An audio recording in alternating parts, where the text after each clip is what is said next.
स्वतंत्र भारत में पिछले 150 साल से अंग्रेज अपने 3 आपराधिक कानूनों के माध्यम से आज तक हमें सजा देते आते रहे। लोकसभा ने ऐतिहासिक फैसला लिया और गुलामी की इस निशानी के आपराधिक कानूनों को बाहर का रास्ता दिखा करके नए भारत के नए कानून बनाए, जिनका उद्देश्य दंड नहीं अपितु न्याय करना है। इसके लिए मैं देश के आदरणीय प्रधानमंत्री जी और गृह मंत्री जी को धन्यवाद प्रेषित करती हूँ। पहली बार आतंकवाद को इस देश के अंदर परिभाषित किया गया, मॉब लिंचिंग को दंड के और अपराध की श्रेणी में लाया गया। उसके साथ साथ 0 FIR देश के किसी भी थाने में आप दर्ज करवा सकते हैं। EFIR के अंदर भी कुछ नए प्रावधान जोड़े गए हैं। पुलिस वाले जिस भी मामले को इन्वेस्टिगेट करेंगे 90 दिन के अंदर उसकी जानकारी उनको देनी पड़ेगी। जितने भी गिरफ्तार लोग होंगे हर थाने को उसकी सूचना अपने पास रखनी पड़ेगी और उसके लिए एक अधिकारी भी चिन्हित किया जाएगा। गैंग रेप के मामले में आजीवन कारावास या फिर 20 साल की सजा होगी। 18 वर्ष से कम पर अगर कोई रेप होता है तो उसके लिए उम्र कैद या फिर मृत्युदंड दिया जाएगा। यौन शोषण पर न्यायिक मजिस्ट्रेट वो भी महिला के समक्ष बयान दर्ज किए जाएंगे। साथ साथ जो महिला अधिकारी होगी वो यौन शोषण की पीड़ित महिला के घर में जाकर के उसके बयान दर्ज करेगी। उसके अलावा अगर पीड़िता ये चाहती है कि उसके परिवार के सदस्य, माता पिता या अभिभावक बयान के समय पर उपस्थित रहे तो उनको अनुमति दी जाएगी। 7 साल या उससे ज्यादा की जो भी सजा वाले कृत्य होंगे उनके लिए फॉरेंसिक जांच नितांत आवश्यक होगी। राजद्रोह को खत्म कर दिया गया है और उसकी जगह देशद्रोह लाया गया है। हमेशा से मैं ये बोलती रही हूं आप लोगों से, इस देश से ऊपर कोई नहीं, हमारे तिरंगे से ऊपर कोई नहीं है। अगर कोई भी व्यक्ति मां भारती के खिलाफ जाता है, इस देश के झंडे का अपमान करता है, हमारी सरहदों का अपमान करता है, तो उस पर देशद्रोह का मुकदमा चला करके सख्त से सख्त सजा दी जाएगी। अकाउंटेबिलिटी पुलिस की भी फिक्स की गई है और न्यायपालिका की भी फिक्स की गई है। जनता इस देश के अंदर न्याय मांगने के लिए त्राहिमाम होती रहती थी। एक चीज मैंने भी देख ली है कि न्याय यहां पर बहुत महंगा है, उस पर भी काम करने की आवश्यकता है। लेकिन न्याय होना चाहिए।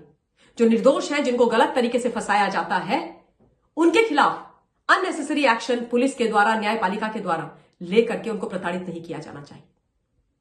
मैं देश के आदरणीय प्रधानमंत्री जी को हृदय की गहराइयों से एक बार फिर धन्यवाद देती हूं। लाल किले की प्राचीर से उन्होंने ये बोला था कि गुलामी की हर निशानी को मैं मिटा करके रहूंगा।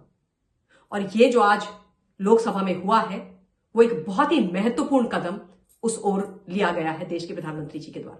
जो कहा सो किया, इस पर खरी उतरी है मोदी जी की सरकार। जनता के द्वारा जनता के लिए बनाई गई ये सरकार है। आप सोचिए 150 वर्ष से हम गुलामों के बनाए हुए 3 क्रिमिनल लॉज पर सजा दे रहे हैं लोगों को। इसको आप न्याय प्रणाली बोलते हैं। कोई अकाउंटेबिलिटी किसी की नहीं थी।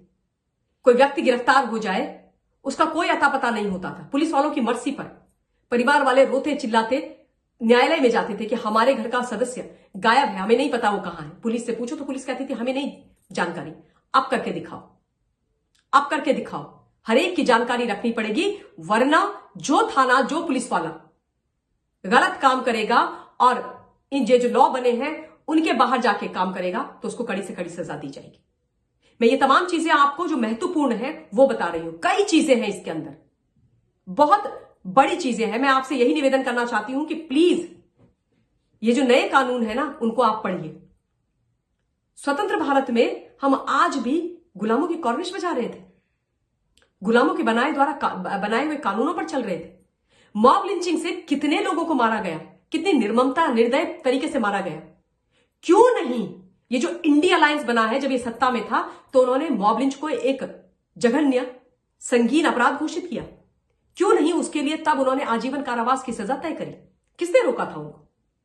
क्योंकि करने की मंशा ही नहीं थी, क्योंकि इनका काम न्याय करना नहीं दंड देना रहा है, क्योंकि अंग्रेजों से इनको प्यार है। इस देश की नई संसद, इस देश के नए कानून इनको चुभते हैं और ये सच्चाई है।